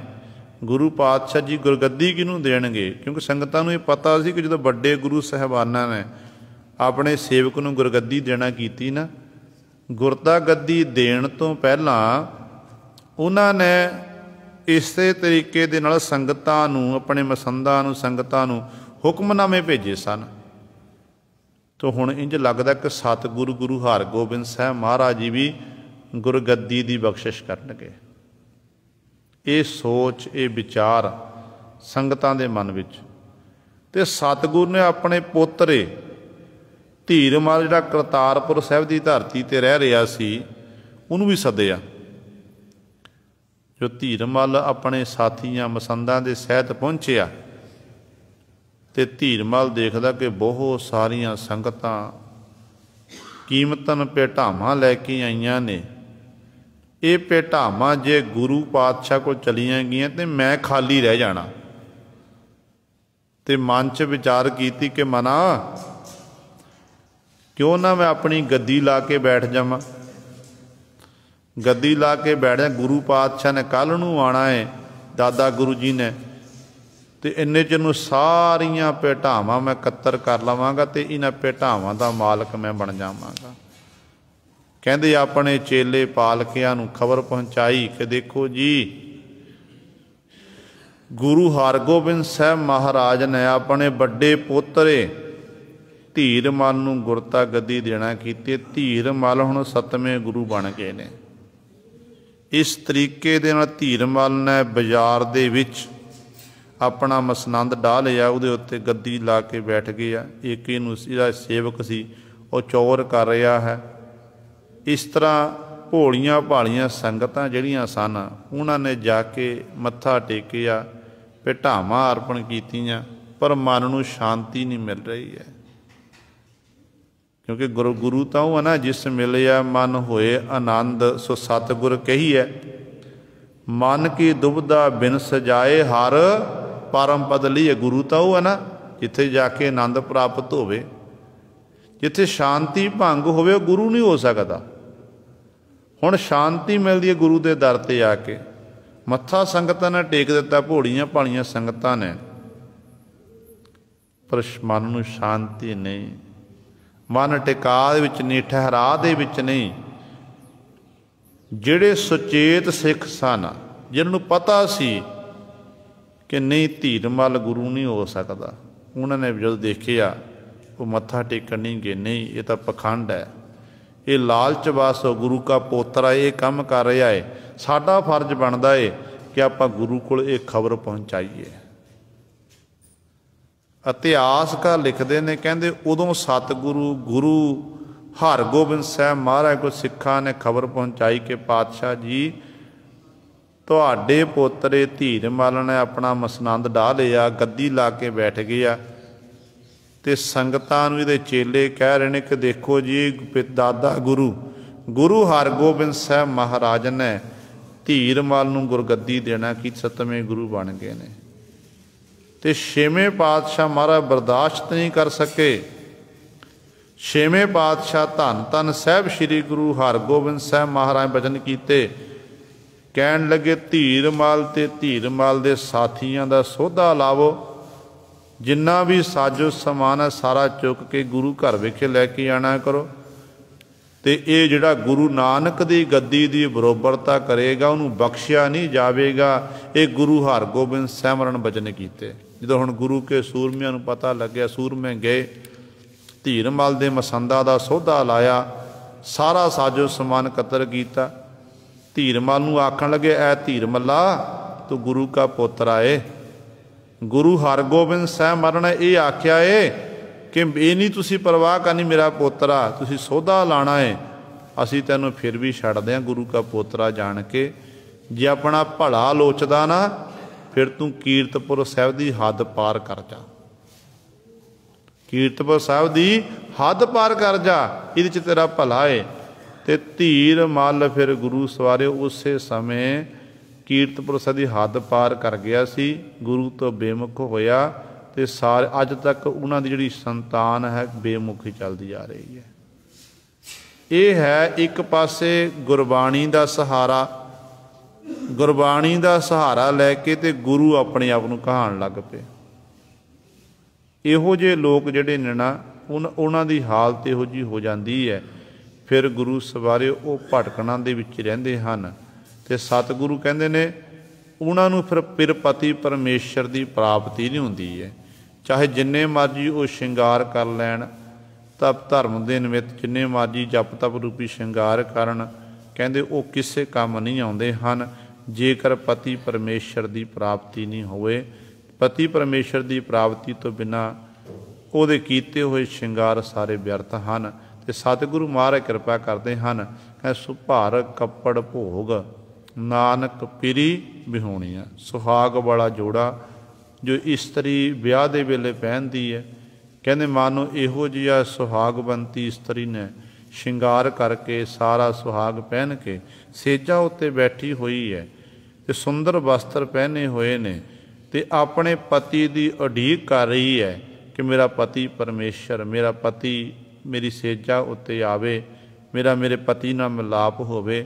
ਪਰ ਕਹਿੰਦੇ ਪੀਰੀ ਵਿਹੂਣੀ ਆ, ਫਿਰ ਪਤੀ ਪਰਮੇਸ਼ਰ ਤੋਂ ਬਿਨਾਂ ਉਹ ਵਿਹੂਣੀ ਝੂਰਦੀ ਰਹਿੰਦੀ ਹੈ, ਕਿਉਂਕਿ ਉਹਦਾ ਪਤੀ ਪਰਮੇਸ਼ਰ ਨਾਲ ਮਿਲਾਪ ਨਹੀਂ ਹੁੰਦਾ। ਇਹ ਗੁਰੂ ਸਵਾਰੇ ਸਤਿਗੁਰੂ ਮਹਾਰਾਜ ਨੇ ਸਾਡੇ ਉੱਤੇ ਬਖਸ਼ਿਸ਼ ਕੀਤੀ ਹੈ। ਤੇ ਪੌੜੀ ਦੀ ਵਿਚਾਰ ਆਪਾਂ ਕੱਲ੍ਹ ਵਾਲੇ ਦੀਵਾਨਾਂ 'ਚ ਕਰਾਂਗੇ। ਹੋਈਆਂ ਭੁੱਲਾਂ ਚੁੱਕਾਂ ਦੀ ਖਿਮਾ। ਆਓ ਅਖੀਰਲੀਆਂ ਪੰਕਤੀਆਂ ਪੜ੍ਹ ਕੇ ਫਤਿਹ ਬੁਲਾਈਏ। ਜਲ ਥਰ ਨੀਰ ਭਰੇ ਸੀਤਲ ਪਵਨ ਚੁਲਾਰ ਦੇ, ਸੇਜੜੀਆ ਸੋਇ ਅੰਨ ਹੀਰੇ ਲਾਲ ਜੜੰਦੀਆ। ਵਾਹਿਗੁਰੂ ਜੀ ਕਾ ਖਾਲਸਾ, ਵਾਹਿਗੁਰੂ ਜੀ ਕੀ ਫਤਿਹ। ਆਏ ਪ੍ਰਭ ਸ਼ਰਨਾਗਤੀ ਦਿਆਲ।